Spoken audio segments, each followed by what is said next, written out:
selamat datang dan selamat menyaksikan. Ini dia podcast terbaik sepanjang sejarah ilmu komunikasi Universitas Negeri Yogyakarta. Basecamp Ilkom, Base-nya anak Ilkom. Basecamp Ilkom.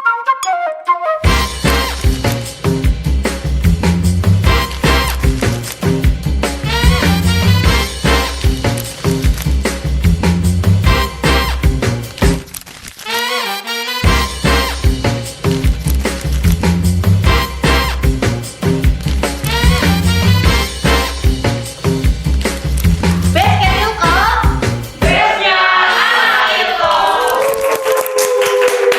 Lupa tepuk tangan dulu teman-teman. Bersama saya Helena Nuryatul Hafifah.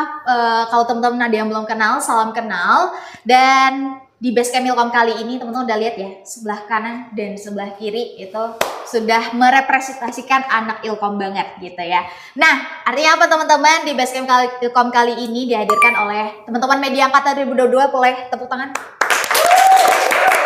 Dan kita semuanya mau ucapkan terima kasih banyak kepada dosen pembimbing kita di Matkul Media Broadcasting karena akhirnya kita bisa merealisasikan ilmu-ilmu yang sudah kita dapat dari semester sebelumnya dan bisa kita hadirkan di UAS semester 6 kali ini. Nah teman-teman semuanya, Ilkom fans dimanapun berada, Basecamp Ilkom kali ini hadir untuk menemani teman-teman semua baik dari semester 1 maupun semester 8, di mana nantinya teman-teman bisa mendapatkan insight dari Basecamp Ilkomnya di sini. Jadi Basecamp Ilkom ini berusaha untuk bisa memberikan ruang yang produktif bagi mahasiswa ilmu komunikasi, tentunya untuk juga beradaptasi di dunia perkuliahan dan mengenal dunia ilmu komunikasi. Nah, sebagai episode pertama kali ini teman-teman tidak kalah menarik dan juga memberikan insight yang banyak untuk semester-semester yang sudah cukup tua kali ini di semester 2022.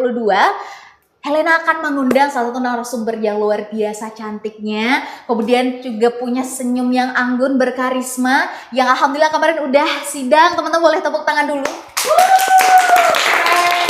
Ada yang penasaran? Tanpa perlu berlama-lama lagi, ini marilah kita bersama kita sambut dengan meriah Kak Zevanya Larissa.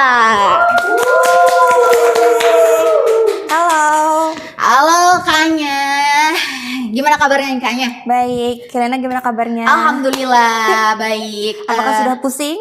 Sudah ini sudah dapat satu gitu ya. Kahim tersibuk. Pick me ya editor dan teman-teman. Oke Kaknya, boleh cerita nggak Kaknya sekarang semester berapa nih? Oke, aku mungkin perkenalan dulu aja ya. Boleh. Halo teman-teman semua, mungkin kalian udah belum kenal aku Zevanya Larissa. Aku dari Ilmu Komunikasi Angkatan 2021 dan sekarang berarti semester 8. Kemarin habis SEMAS ya Kak ya? Iya, kemarin habis SEMHAS, habis ngurus yudisium juga. Wah, oke. Kayaknya kemarin dari semester 1 sampai semester 8 kayaknya udah melalui apa aja kayaknya? Banyak banget ya kalau dari semester 1 sampai semester 8. Jadi kebetulan aku bukan yang mahasiswa kupu-kupu, bukan yang mahasiswa kuliah pulang, tapi dari semester 1 tuh aku udah ada ikut banyak kegiatan. Salah satunya tuh adalah bulan komunikasi. Kalau teman-teman anak Ilkom pasti tahu dengan event Bulkom itu. Nah itu aku udah ikut Bulkom 3 periode teman-teman. Dan udah S3 Bulkom dari awal aku maba masuk ke ilmu komunikasi sampai kemarin terakhir berarti di semester berapa? 5 ya? 5 semester 5. Terus juga aku ikut Himakom dan berbagai kegiatan di dalam Himakom, ada PKKMB, ada Hakrab dan lain sebagainya gitu sampai akhirnya Sempro sidang sekarang lagi ngurus yudisium. Wow, luar biasa teman-teman. Oke, Kaknya. Nah, ngomong-ngomong nih Kaknya ya, Kaknya kan udah melalui berbagai hal nih. Helena pengen tanya Kaknya. Kemarin kan Kaknya itu MSIB ya? Iya, betul. Nah, tapi kan kalau angkatan Helena ini udah pada daftar KKN Kaknya. Pas banget di angkatan kita itu malah nggak ada MSIB. Ya, tapi alhamdulillahnya ini katanya bakal ada magang berdampak yang akan dimulai dari periode Agustus sampai Desember. Nah, mungkin ada beberapa teman-teman yang memang nggak KKN dan ingin ikut magang kayak gitu. Nah, berkaitan dengan itu nih, Kaknya kan kemarin MSIB. Nah, berarti MSIB itu ke konversi sama KKN ya kayaknya. Iya, jadi kemarin aku ikut MSIB itu untuk mengkonversi KKN sama konversi PKL juga. Jadi aku nggak ikut KKN dan nggak ikut yang PKL. PKL itu yang magang dari Ilkom itu, dari universitas. Jadi ikut MSIB aja. Terus udah habis itu langsung skripsian. Oh tuh. gitu. Oke, berarti MSIB terus kemudian konversi KKN. KKN dan PKL. Dan PKL. Iya, Berarti betul. sekaligus. Sekaligus. Dalam waktu Yang sama itu MSIB Oke. itu. Itu 3 bulan berarti kan? 3 Jadinya bulan. 3 bulan. Betul. Oke. Nah, kayaknya ngomongin tentang teman-teman kan besok akan ada magang berdampak. Kira-kira mungkin ya memang kan katanya beda-beda tipis nih ya kayak Iya. antara magang berdampak sama MSIB. Kemarin itu pendaftaran MSIB itu gimana? Dalam artian KA-nya punya hal-hal yang harus di notes nggak sih buat teman-teman buat besok biar bisa daftar magang itu udah harus siap. Oke, kalau untuk notes-nya mungkin lebih ke teman-teman semua harus nyiapin portofolio, itu yang pertama. Yang kedua adalah CV. Terus habis itu juga update LinkedIn kalau kemarin aku gitu teman-teman. Jadi katanya itu pas aku research ada beberapa perusahaan itu yang memang dia ngecek LinkedIn juga. Jadi LinkedIn kita tuh harus bagus. Jadi itu bagusin CV, portofolio dan LinkedIn itu sih. Oke, berarti hal-hal itu ya teman-teman ya udah harus disiapin. Nah, sekarang kayaknya aku juga banyak dapet nih kayaknya. Angkatanku juga kayaknya kurang lebih sama deh tiap angkatan. Ada beberapa tipe mahasiswa nih kayaknya dalam milih perusahaan. Ya kan? Ya nggak bohong dong kalau kita milih perusahaan yang terbaik buat kita gitu ya. Ada tipe mahasiswa yang dia milih perusahaan ya udah deh yang di Jogja-Jogja aja gitu yang dekat. Tapi ada juga nih yang milih kayak ya udah yang mau bagus sekali di luar gitu. Tapi ada yang tipe yang ya udah deh yang sedapatnya aja gitu. Nah, KA-nya punya apa ya kak ya arah berpikir gak sih buat teman-teman yang mungkin masih dilema di situ gitu? Oke, kalau kemarin aku sebenarnya karena daftar MSIB ini kan juga untuk konversi KKN, dan kalau aku nggak keterima MSIB, otomatis aku tuh harus ikut KKN yang di batch selanjutnya gitu. Makanya karena istilahnya gambling ya MSIB ini, aku pakai waktu itu ada kayak tipe piramid. Jadi tipe piramid itu yang perusahaan besar itu aku pilihnya yang paling sedikit. Terus yang perusahaan menengah yang mungkin persaingannya nggak sebesar perusahaan yang besar itu di yang tengah-tengah. Dan yang perusahaan yang mungkin persaingannya itu lebih gampang ya untuk dijangkau, untuk masuk, dan kayak persyaratannya itu lebih mudah, itu yang paling banyak gitu. Oke, berarti itu tips and trick ya sebenarnya ya kak ya. Wah, jadi sebenarnya MSIB harus bisa beberapa mitra nih buat daftar.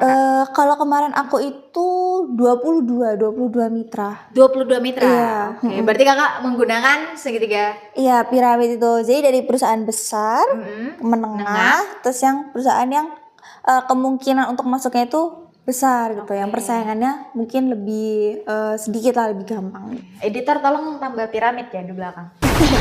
Oke, nah selanjutnya nih kayaknya dari kriteria pemilihan perusahaan itu kayaknya kan aku lihat nih kak ya di sosmed itu ada yang keterima banyak bahkan setelahnya gitu. Itu memang kita yang milih sendiri mau magang di mana gitu ya kak? Iya, kita yang milih sendiri dari perusahaannya dan divisinya, itu kita milih sendiri di 22 perusahaan itu. Jadi kan ada slotnya 22. Kita bisa milih divisi yang sama dalam satu perusahaan. Tapi kalau waktu zamanku itu kalau nggak salah maksimal 2 divisi dalam satu perusahaan. 2 divisi dalam satu perusahaan. Iya. Oke. Gitu. Nah, ngomongin tentang MSIB kemarin KA-nya tuh magang di mana dan di divisi apa? Kalau kemarin aku magang di Travelism di divisi Junior Digital Executive of Junior Digital Executive for Social Media atau Social Media Specialist. Oke, berarti anak konten banget nih. Iya, bisa dibilang kayak gitu. Oke, nah kalau ngomongin konten nih kak, ini mungkin banyak banget ya kak ya anak Ilkom yang memang bercita-cita sebagai sosmed spesialis. Nah, itu kira-kira mencakup apa aja tuh kak kerjaannya kalau di dunia magang? Kalau kemarin aku magang itu social media specialist, itu yang pertama kita dari bikin content planning. Habis itu bikin content brief, habis itu tag konten, sampai editing, sampai nulis caption, Oke. terus posting gitu. Terus habis itu dari konten-konten yang udah kita post itu, kita juga lihat insight-nya kayak gimana. Terus kita kelola apakah berarti kontennya kayak gini bagus atau enggak untuk besoknya diupload lagi yang kayak gitu. Oke, itu buat teman-teman yang mau daftar sosmed spesialis bisa di take a note dari Kak Anya ya teman-teman. Nah, Kak Anya, ngomong-ngomong nih kan Elena angkatan 22 nih, Oke. Kak Anya tentu kita udah daftar KKN ya Kak ya. Kadang MSIB atau member ya magang berangkat ini masih ragu-ragu lah gitu penjelasannya. Nah, Elena bakal ngomongin tentang masalah ketakutan atau mungkin hal-hal yang memang sepertinya kita harus segera banyak cari tahu. Ya ini ada bimbingan ya, kemudian ada dunia sempro, dunia semas dan lain sebagainya. Kayaknya salah satu hal yang pengen aku tanya juga, gimana apa sih tuh? cara Kak Anya ngatur waktu Kak Anya ketika bimbingan dan juga saat MSIB? Oke. Jadi tuh aku bimbingan itu udah sebelum MSIB. Jadi aku ngerjain bab 1 itu udah aku cicil sebelum MSIB. Nah terus waktu MSIB itu sebenarnya sempat mangkrak skripsinya. mangkrak ya? Iya, jadi di bulan pertama sampai kedua MSIB itu mangkrak karena kan udah magang udah capek ya. Jadi udah kayak gak punya semangat untuk mengerjakan skripsi gitu. Terus waktu di bulan ketiga aku magang, itu aku baru mulai semangat lagi ngerjain skripsi karena melihat ternyata teman-temanku tuh ada beberapa yang udah sampai bab 2, sampai bab 3, mereka udah mau ngurus sempro. Terus aku kayak yang ya ampun teman-temanku udah sampai bab 2 nih, aku masih di bab 1 aja. Terus akhirnya terpacu lagi semangatnya. Akhirnya aku mulai ngerjain skripsi itu di akhir MSIB ku, terus bisa sempro itu 2 bulan kemudian setelah MSIB gitu.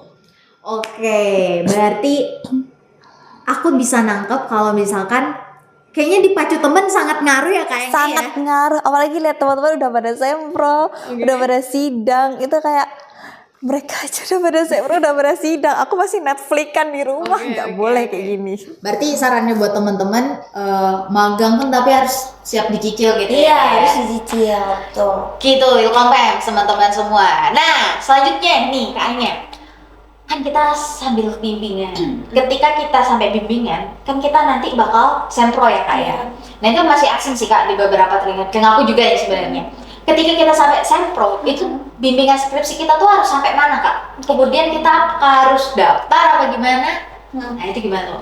Kalau untuk ke sempro atau seminar proposal itu dari bab 1 sampai bab 3, jadi sampai metode penelitian. Nah udah sampai bab 3, nanti bimbingan. Kalau udah selesai, nanti dosen itu bakal kayak bilang ini udah boleh sempro atau harus direvisi lagi. Kalau misalnya dosen udah kayak oke, sempro nih ACC, nah itu kita langsung bisa upload naskah skripsi kita itu ke Sibinta namanya. Sibinta, Iya. kepanjangan dari Sistem Bimbingan Tugas Akhir. Oke. Terus dari situ baru kita kumpulin persyaratan kayak misalnya tanda tangan dosen gitu. Nanti kalau udah semua persyaratan itu kita bisa minta jadwal ke sekretaris jurusan gitu. Wow, berarti lumayan ya kak ya. Tapi kayaknya ini belum seberapa dari selanjutnya kita. Nah, kalau misalnya kita udah sampai sempro, itu kan aku lihat ya kak ya, kating-kating tuh pada, kalau di TikTok ada yang ngundang se-TikTok raya kayak gitu. Nah, struktur pas sempro tuh kayak susunan acaranya tuh gimana sih kak? Kalau pas sempro itu sebenarnya kita kayak presentasi di kelas aja. Jadi kita ngundang minimal 5 teman dari Ilkom, boleh lebih. Boleh lebih. Nah itu untuk masuk ke dalam Zoom meeting. Nanti di dalam Zoom meeting itu kita juga harus nyediain satu moderator untuk bantu kita memandu acara. Nanti di Zoom meeting itu kita dari presentasi, terus tanya jawab ke teman-teman kalau teman-teman ada mau tanya. Habis itu tanya jawab dosen penguji sama tanya jawab dosen pembimbing gitu. Wow, oke. Berarti bebas nih ya kak ya, yang mau nonton siapa aja. Iya bebas. Oke. Nah, ketika selesai sempro, katakanlah misal ACC, berarti bisa lanjut ke bab 4. Tapi kalau misalkan revisi, dikasih waktu? Kalau revisi dikasih waktu, dan setelah itu sebelum bab 4 kita juga ngambil data dulu ya teman-teman. Kalau tulis bab 4 kan ada wawancara, ada observasi, Yes. kuantitatif nyebar kuesioner kayak gitu. Dan itu sebenarnya nggak ditentuin waktunya, semampunya kita aja. Iya, semampunya kita aja. Makanya teman-teman harus tetap bisa jaga semangat ya. Kalau punya target itu harus tetap bisa jaga semangat. Karena pengalamanku kemarin habis sempro, aku kayak layah-layah dulu. Layah-layah itu apa ya bahasa Indonesianya? Istirahat dulu, Netflix-an dulu, Apa yang dulu. Karena udah kayak udah sempro nih. apa sih ngasih apa sih hadiah ke diri sendiri ya? Self reward. Dengan Netflix-an. Berarti nggak boleh kebanyakan. Jangan, nanti kebablasan. Oke, kayaknya. Nah, ketika nih, misalkan misal kalian udah sampai di bab 4 gitu, kan berarti harus daftar lagi gitu Kak? Buat Semhas ya berarti? Iya, kalau buat Semhas itu nanti sampai bab 5. Oh, bab 5? Iya, bab 5. Sampai selesai berarti bab penutup? Iya, sampai penutup. Sampai daftar pustaka. Sampai daftar pustaka? Sampai daftar pustaka. Beda dikit nggak sama daftar sempro? Gak jauh beda sih, cuman kalau yang untuk Semhas itu memang persyaratannya lebih banyak dari segi tanda tangannya. Terus kayak harus ngajuin ke si Bimta lagi kayak gitu. Terus ngajuin lagi ke sekretaris untuk minta jajaran pengujinya. Jadi pengujinya kalau Semhas itu ada 2. Kalau Sempro kan cuma 1, penguji aja, penguji utama. Kalau Semhas itu ada 2, ada penguji utama sama sekretaris penguji. Dan kalau Semhas itu nggak bisa ngundang temen. Jadi di dalam Zoom, dan aku kemarin dengar mulai September besok Semhasnya itu udah offline. Jadi udah luring. Oke. Jadi besok harus kayak menyiapkan ruangan dan sebagainya juga. Dan kita urus sendiri. Diurus sendiri. Kalau kemarin aku ngurus sendiri, mungkin besok juga bakal ngurus sendiri, mulai dari minta ruangannya. Terus kalau kemarin itu aku disediain, kalau misalnya mau minta snack, kalau luring, gitu juga ada suratnya, nanti menghubungi ke siapa gitu. Jadi nanti di dalam ruangan itu hanya ada berempat. Berarti Kakaknya kemarin offline?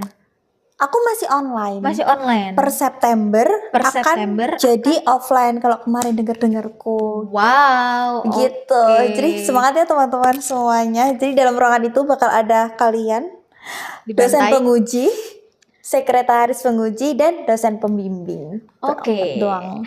Oke, kayaknya satu lagi sih menarik. Snack. Itu tuh harus berapa Kak kita nyediain? 3 berarti. Nah, kalau itu aku gak tahu ya, karena kan aku online. Oh ya, tapi online sih. Kayak waktu ngurus itu, jadi dari admin akan kayak ngirim beberapa dokumen. Itu kayak misalnya ada salah satunya snack itu, kalau mau minta snack bisa hubungi ke Bu siapa. Nah, itu mungkin 3 itu ya untuk dosen pembimbing, penguji, sama sekretaris itu. Oke, sudah kerasa hawa mencekam ya teman-teman ya. Pada kita belum mulai bimbingan skripsi. Nah, kayaknya ngomongin di segmen kali ini kayaknya. Kan kita udah melewati Sempro, Semhas, udah dibantai-bantai lah istilahnya. Iya.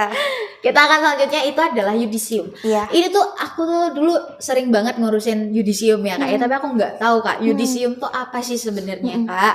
Apakah ada singkatan atau enggak? Ya udah namanya yudisium, tapi itu tuh apa sih sebenarnya?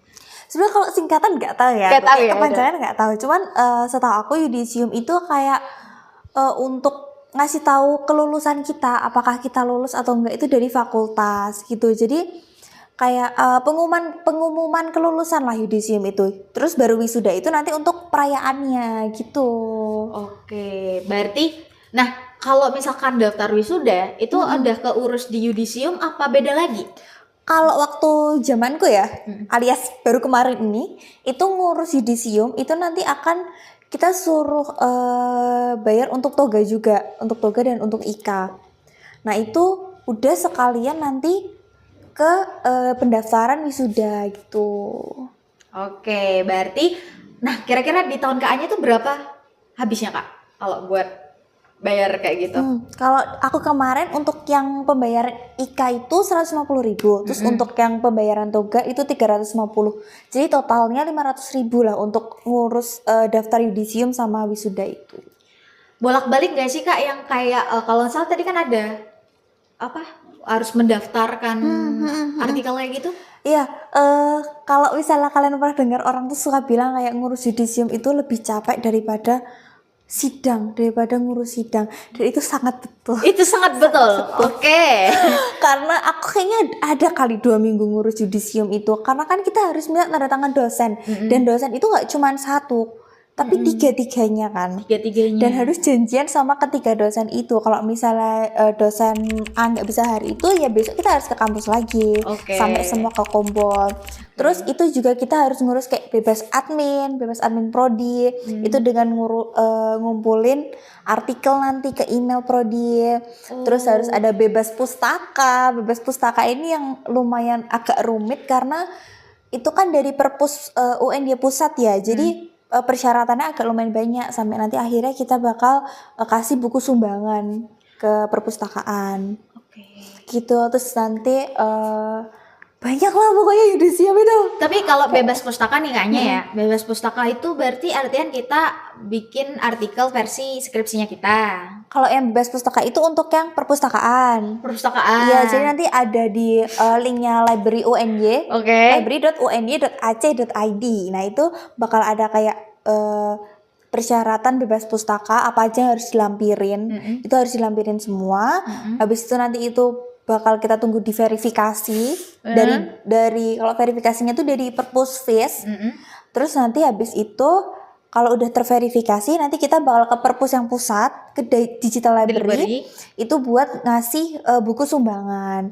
Nanti dari situ mereka bakal kasih, kalau kita udah bebas pustaka, baru nanti kita bisa daftar yudisium. Jadi untuk daftar yudisium nanti di si akad itu tuh akan ada kayak misalnya persyaratan apa, ada yang dicentang, ada yang disilang.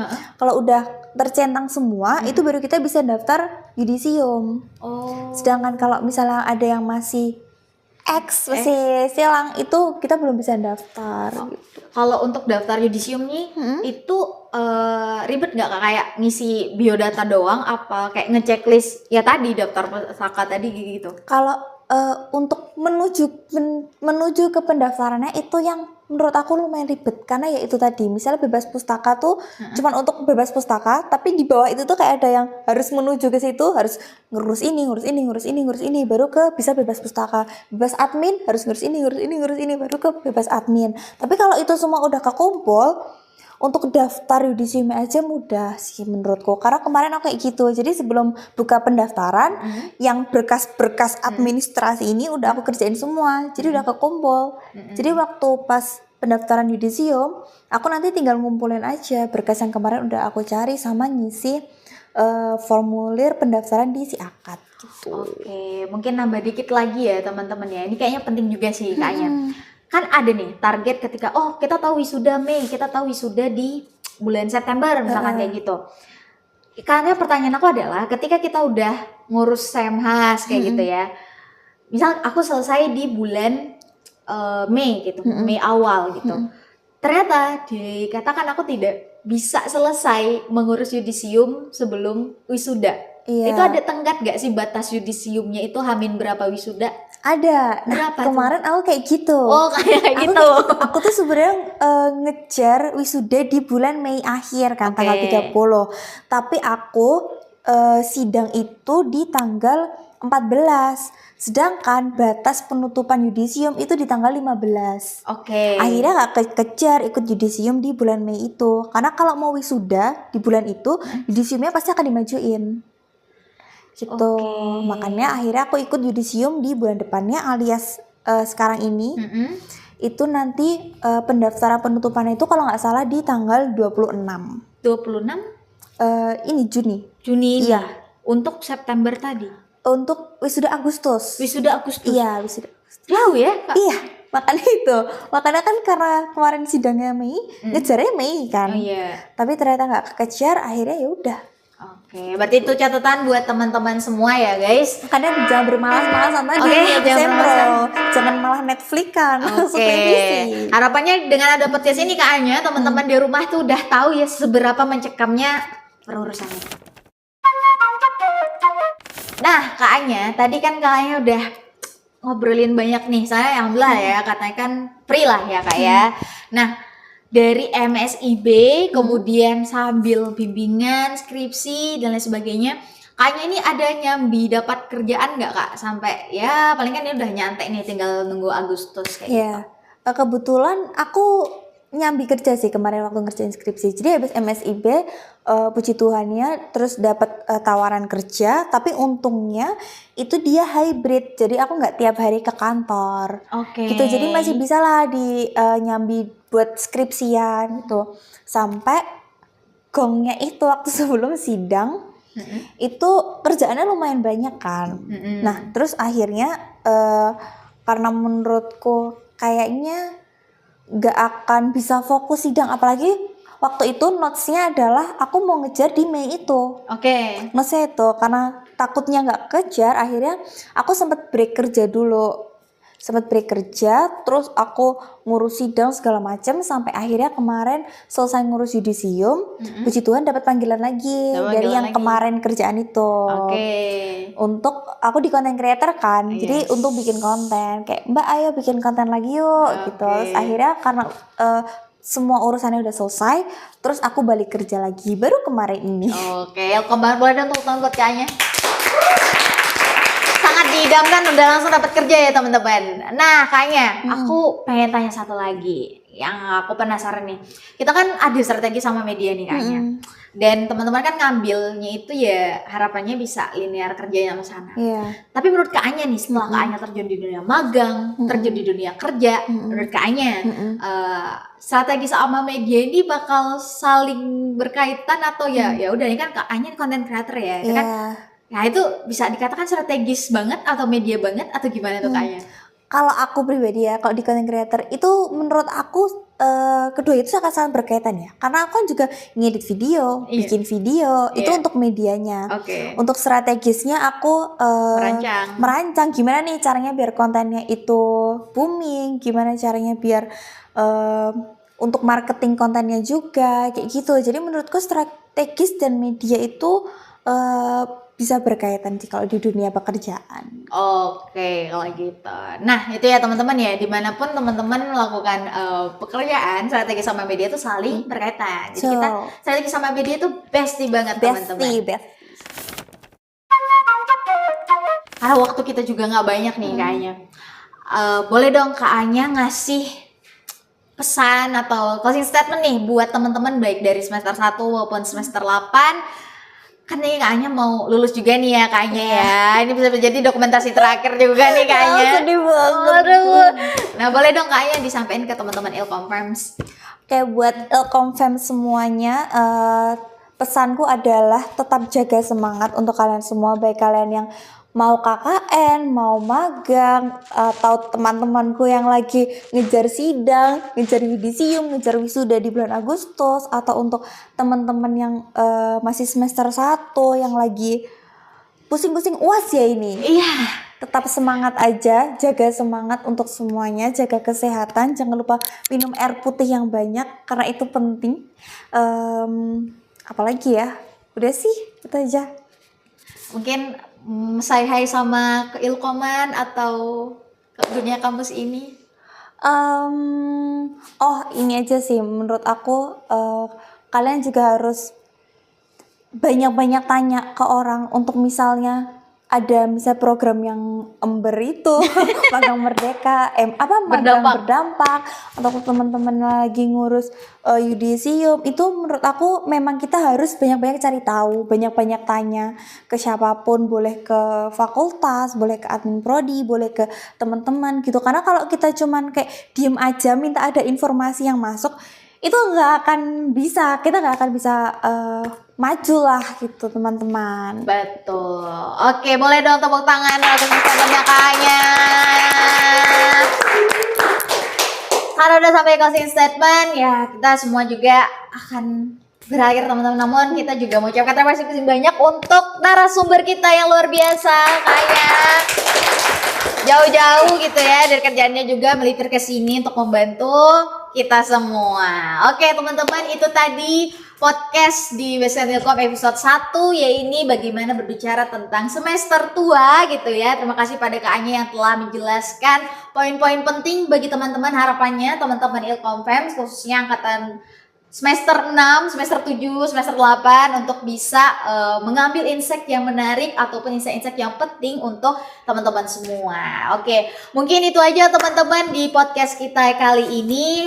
Semoga memiliki banyak manfaat untuk teman-teman semua. Dan akhir kata, Basecamp Ilkom, base-nya anak Ilkom. Makasih dan sampai jumpa.